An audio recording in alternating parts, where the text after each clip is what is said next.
FM 89.1, Radio Universidad.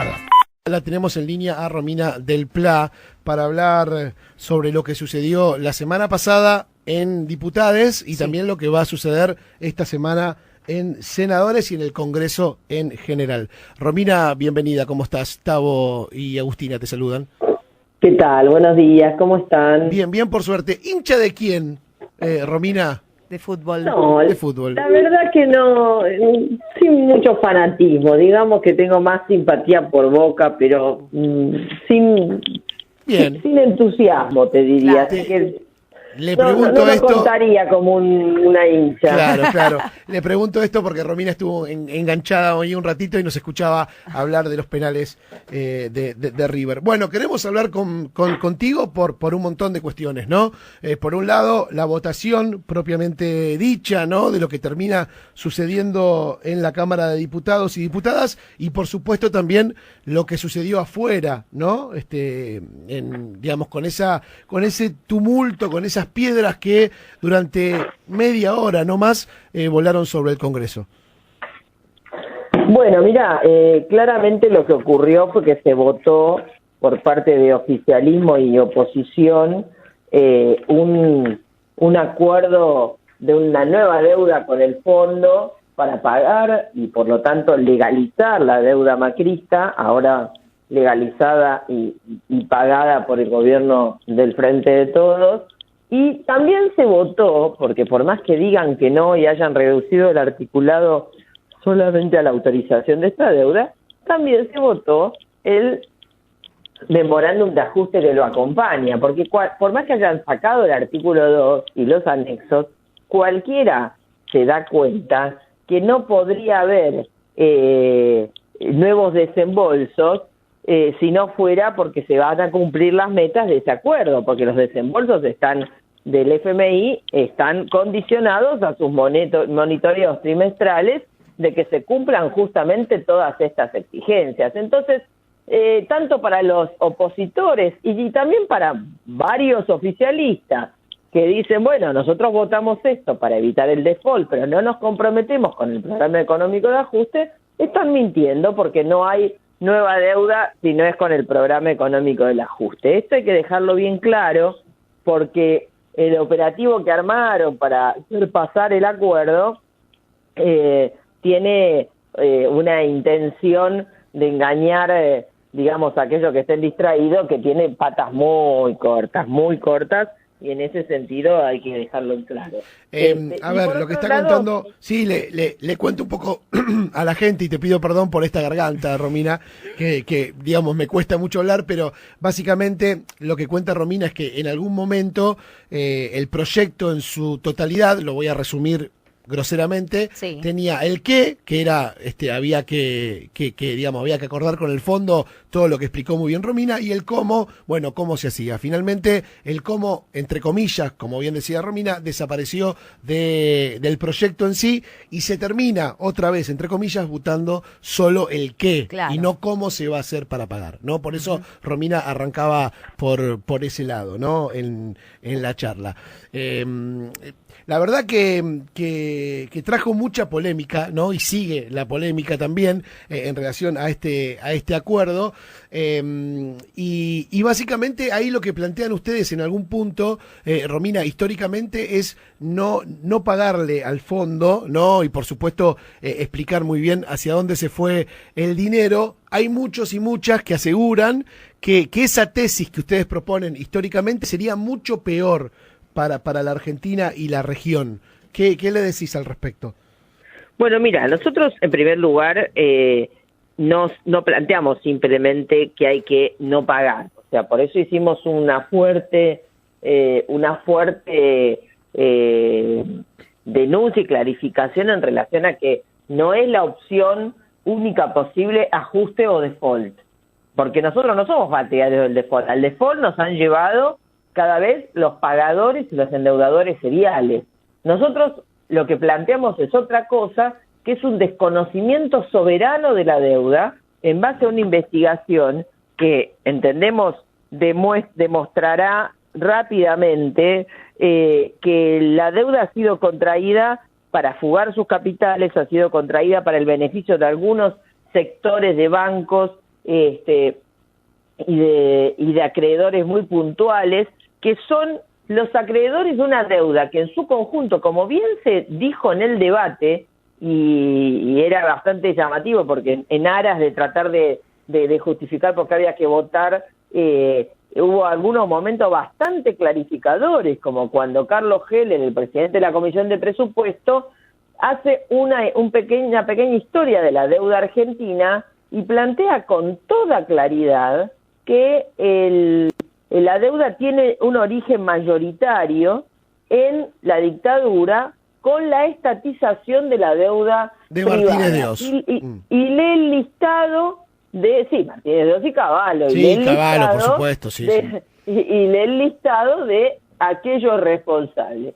En el listado de los responsables y los beneficiarios de esta medida, bueno, aparecen claramente los grandes bancos, incluso bancos extranjeros, aparecen grandes empresas, por supuesto, grandes empresas que hoy siguen siendo aquellas que dicen cómo se preocupan por el país, aparecen, por supuesto, empresas ligadas al Grupo Macri y muchos otros, y en ese punto también tenemos que ser muy claros. Esta deuda, por lo tanto, tiene un carácter de clase. ¿Por qué esa deuda que contrayeron los capitalistas y los banqueros es la deuda que tiene que pagar el pueblo argentino? Y la deuda actual de 350.000 millones de dólares aproximadamente es el resultado de las sucesivas renegociaciones de esa deuda originaria. Entonces, está claro que la deuda tiene un carácter de clase y está claro que la deuda se le hace pagar al pueblo que no tiene ninguna responsabilidad. Por eso entendemos que se puede hacer un desconocimiento soberano de la deuda, porque aquellos que otorgaron los préstamos como el del fondo, o aquellos que hicieron, que le colocaron al Estado la responsabilidad por deuda que ni el Estado, ni mucho menos la población, contrajeron, efectivamente... No, Romina, de una clase social que nos hace pagar a los demás. Sí, eso lo entendemos, ¿no? Y creo que la mayoría está de acuerdo, ¿no? El problema de la solución, porque imaginemos, ¿no? La izquierda conduce el país y decide hacer esto. Yo creo que duran en el poder una semana, como mucho. Digo, lamentablemente, porque el mundo que habitamos no es mi mundo ideal, ¿no? Y la verdad que me parece que no, digamos, es imposible hoy por hoy, lamentablemente, como está el mundo y como está la situación, no tener que terminar arreglando con el fondo, más allá de del diagnóstico, que creo que en ese sentido, salvo cambiemos, el resto del arco político está de acuerdo. No, para nada. El resto del arco político considera que hay que pagar. No, pero por eso digo, porque si no pagás, Romina, ¿cuánto estás en el poder si no pagás? Pero lo primero que hay que decir es que no, que los únicos que tenemos esta posición somos los del Frente Izquierda. Que no, es una la de no pagar, cada vez la población crece más, pero todos, incluyendo el Frente de Todos, tienen la tesis de que como esta deuda es contraída por gobiernos democráticos, entonces hay continuidad jurídica del Estado y hay que pagar. Esto hay que decirlo claro para no claramente. Porque gente. Ellos imaginan que no pagar es peor. Bueno, pero ese es el verso con el cual nos hacen pagar a todos sistemáticamente. Entonces lo primero que hay que decir es que acá hay que cuestionar. Pero vos realmente crees, porque digo, yo te entendí. Digo, ¿vos realmente crees que la Argentina está en posición de no pagar? Escúchame. Pero la Argentina, un país del tercer mundo. Pero me podés. No, pero porque me vas a volver a decir lo que ya escuché. No, voy a decir algo que no te dije. Está bien, te pregunto concreto, si la Argentina, país del tercer mundo, dependiente de las commodities, con un campo y un grupo de empresas hegemónicas que voltearon a todos los países desde el 1900 hasta acá, ¿está en condiciones de no pagar? Totalmente, porque justamente como vos decís, Argentina es un país que, entre otras cosas, tiene riquezas que son fundamentales para el mundo. Entonces, todas las investigaciones que se han hecho de la parte anterior de la deuda demuestran que hay una cantidad enorme de ilícitos que, por lo tanto, se podrían tomar como herramienta. Pero si la justicia es de ellos, Romina. Hay una teoría que es la de la deuda odiosa que se podría haber tomado. No la quieren tomar, porque las medidas, como si vamos a ver al problema de los países, hay muchos países, empezando por Islandia, por ejemplo, que hizo un referéndum y no pagó la deuda, porque hicieron una consideración sobre en qué condiciones se había contraído esa deuda, que se puede desconocer. En segundo lugar, por eso digo, no es simplemente un capricho, no te pago. No, pero así como vos me pones Islandia, yo te puedo poner... Para someterme integralmente. Y justamente en el cuadro del mundo actual, Argentina, con las riquezas que tiene, podría tomar medidas para defenderse y para evitar que le impongan justamente por el hecho de la fuerza y del chantaje permanente, el pago de una deuda que no corresponde pagar, porque las estafas no se pagan. Yo estoy de acuerdo. Es lo que hay que decir. Yo estoy de acuerdo con vos. Lo que no creo es que se pueda hacer. $1.000 millones en el exterior, sí, de activos y de fondos de argentinos que se han ido fugando, claramente es un país que puede tomar medidas para justamente que se repatrien parte de esos capitales, puede tomar medidas para evitar la fuga, para defender que los recursos que hoy tenemos se sigan fugando y para a la vez colocar otras condiciones de negociación con el mundo. Ahora, bueno, hay que tomar esas decisiones. En la medida en que no se tomen, va a seguir pasando lo que está pasando, que es un aumento generalizado de precios, la presión de la inflación, porque como el mundo tiene, entre otras cosas, una guerra en Ucrania con una invasión de los rusos y con todo un andamiaje de la OTAN que ha permitido semejante situación y demás, obviamente el precio de los commodities, el precio de los granos, el precio de los combustibles y demás sigue subiendo. Entonces,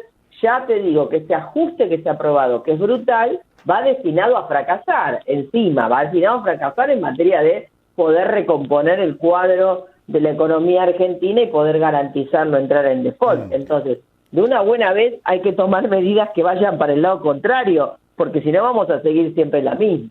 No, repito, yo estoy de acuerdo con el diagnóstico, lo comparto, lo que me parece difícil es su aplicación. Digo, así como vos me decís Islandia, que está en otra posición, que tiene otras herramientas y que no es Argentina, también podemos citar, no sé, en distintos temas, Cuba, Venezuela, gobiernos y estados que han decidido decir algunos no, por decirlo, y me dirás que no es igual que la Argentina y vamos a estar de acuerdo. Bueno, la sociedad la pasó realmente mal, ¿no? Realmente mal. Por supuesto, allí, a través de sus decisiones, esas sociedades, creo yo, están dispuestos a dar la pelea. En la Argentina ni siquiera veo eso, ni siquiera veo una sociedad que esté dispuesta a dar esa batalla. Vos fíjate, acabas de citar el caso de Venezuela. Mirá vos, como resultado de la crisis, porque hasta hace muy poco, relativamente, Venezuela seguía vendiendo parte de su petróleo a Estados Unidos y gran parte de los negocios venían por ahí. La situación se agrava cuando Estados Unidos decide no comprarle. Pero fíjate que hay una guerra y ya empezaron las negociaciones porque Estados Unidos necesita el petróleo venezolano. Quiere decir que las situaciones no son, en el medio tuviste 1000% de inflación. En el mundo actual. Bueno, pero en el medio podemos discutir todo lo que hizo el régimen chavista y todas las cosas que metieron la pata hasta el cuadril. Entonces, el problema es otro. No es solamente, entre comillas, el aislamiento, sino que también tiene que ver con un conjunto de medidas a quién beneficiaron, con quién se asociaron, cómo se desenvolvieron las acciones. Entonces, yo no, aparte Argentina no es Venezuela. No, Argentina produce alimentos, Argentina tiene hidrocarburos, Argentina tiene otro tipo de riquezas, entre otras cosas, tiene recursos que hoy son boom en el mundo, que se podrían, por supuesto, explotar de una manera distinta, que es regalarle el litio a 2 o 3 mineras que se lo llevan y dejan regalías absolutamente absurdas.